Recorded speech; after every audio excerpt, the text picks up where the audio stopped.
Alhamdulillahi Rabbil Alamin. Allahumma salli ala Sayyidina Muhammadin wa ala alihi wa sahbihi ajma'in. Dikisahkan dalam kitab Fathul Majid karya Syekh Nawawi Al-Jawi, terdapat seorang ulama yang memiliki ilmu yang luas dan tiada bandingnya bernama Dahriyah. Ulama ini hidup di masa Imam Abu Hanifah masih kecil saat umur beliau sekitar 7 tahun.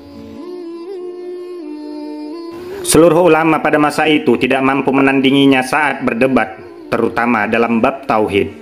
Oleh karena itu, Dahriyah merasa paling pintar, sehingga muncullah sifat sombong pada dirinya. Saking sombongnya, ia sampai berani mengatakan bahwa Allah Subhanahu wa Ta'ala itu tidak ada. Namun sayang, tidak ada ulama yang mampu mengalahkannya dalam perdebatan. Pada suatu pagi, dikumpulkanlah para ulama di suatu majelis milik Syekh Himad, guru Imam Abu Hanifah. Imam Abu Hanifah yang masih kecil ikut hadir di majelis tersebut. Dahriyah yang ikut hadir di majelis tersebut langsung naik ke mimbar dan berkata dengan sombongnya, "Siapakah di antara kalian para ulama yang akan sanggup menjawab pertanyaanku?" Mendengar ucapan tersebut, sejenak suasana hening. Para ulama semuanya diam. Namun, tiba-tiba Imam Abu Hanifah berdiri dan berkata, "Pertanyaan apa? Maka siapapun yang tahu pasti akan menjawab pertanyaanmu." Dahriyah yang melihat hal tersebut kemudian berkata, "Siapa kamu wahai anak ingusan? Beraninya kamu bicara denganku? Tidakkah kamu tahu bahwa banyak yang bersorban, berumur tua, para pejabat, dan para pemilik jubah kebesaran, mereka semua kalah dan diam dari pertanyaanku. Kamu masih kecil dan ingusan, berani menantangku." Imam Abu Hanifah kemudian menjawab ucapan Dahriyah yang begitu sombong. Allah Subhanahu wa Ta'ala tidak menyimpan kemuliaan dan keagungan kepada pemilik sorban yang besar dan para pejabat. Akan tetapi, kemuliaan hanya diberikan kepada yang Allah kehendaki. Kemudian Dahriyah bertanya kepada Imam Abu Hanifah, "Apakah kamu yang akan menjawab pertanyaanku?" Imam Abu Hanifah menjawab, "Ya, aku akan menjawab pertanyaanmu dengan taufik dari Allah Subhanahu wa Ta'ala." Dahriyah pun memberikan pertanyaan kepada Imam Abu Hanifah, "Apakah Allah Subhanahu wa Ta'ala itu ada?" Imam Abu Hanifah menjawab, "Ya, ada." Dahriyah bertanya lagi, "Di mana?" Imam Abu Hanifah menjawab, "Dia, tiada tempat bagi dia." Dahriyah kembali bertanya kepada Imam Abu Hanifah, "Bagaimana bisa disebut ada bila dia tidak punya tempat?" Imam Abu Hanifah menjawab, "Dalilnya ada di badan kamu, yaitu ruh." Saya tanya, "Kalau kamu yakin ruh itu ada, maka di mana tempatnya? Di kepalamu, di perutmu, atau di kakimu?" Mendengar jawaban tersebut, Dahriyah diam 1000 bahasa dengan muka malu. Lalu Imam Abu Hanifah minta air susu kepada gurunya Syekh Himad, dan dia balik bertanya kepada Dahriyah, "Apakah kamu yakin di dalam susu ini ada manis?"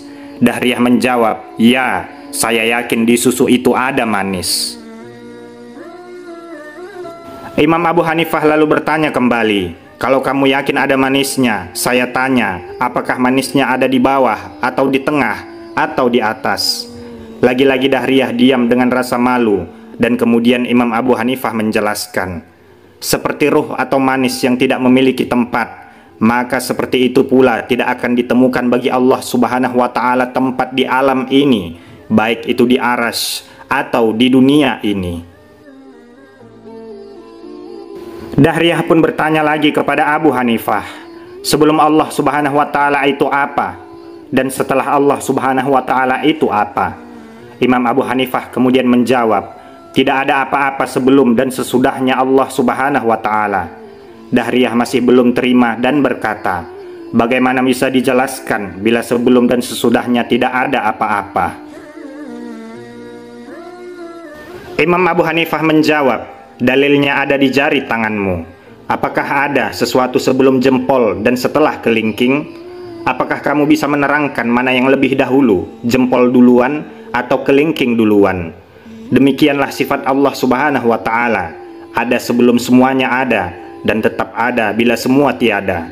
Itulah makna dari kalimat ada bagi Allah Subhanahu wa Ta'ala.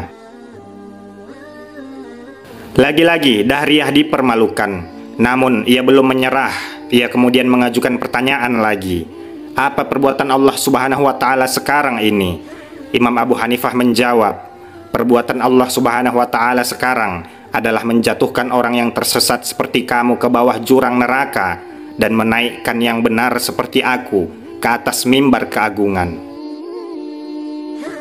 Sungguh maha suci Allah Subhanahu wa Ta'ala yang menyelamatkan akidah Ahlus Sunnah wal Jamaah melalui seorang anak kecil, yaitu Imam Abu Hanifah. Sebagaimana kita ketahui, saat besar Imam Abu Hanifah menjadi salah satu pendiri mazhab fikih yang dikenal dengan seorang ulama besar dalam sejarah peradaban Islam. Beliau sejak kecil sudah mempunyai kecerdasan yang luar biasa dan mampu membungkam ulama yang sombong. Oleh karena itu, walaupun punya banyak ilmu, janganlah berlagak sombong, karena sesungguhnya ilmu itu adalah dari Allah Subhanahu wa Ta'ala yang tidak layak disombongkan oleh hambanya, karena ilmu adalah untuk diajarkan dan diamalkan. Saudara seiman, mohon maaf jika penampilan dan penyampaian dalam kisah ini tidak secanggih channel Islami yang lainnya dari segi audio visualnya, karena sasaran dari channel ini yang diutamakan adalah penyampaian ilmu dari sumber yang akurat. Terima kasih segala perhatian. Mohon maaf atas segala kehilafan. Subhanakallahumma wa bihamdika asyhadu an la ilaha illa anta astaghfiruka wa atubu ilaik. Walhamdulillahi rabbil alamin. Assalamualaikum warahmatullahi wabarakatuh.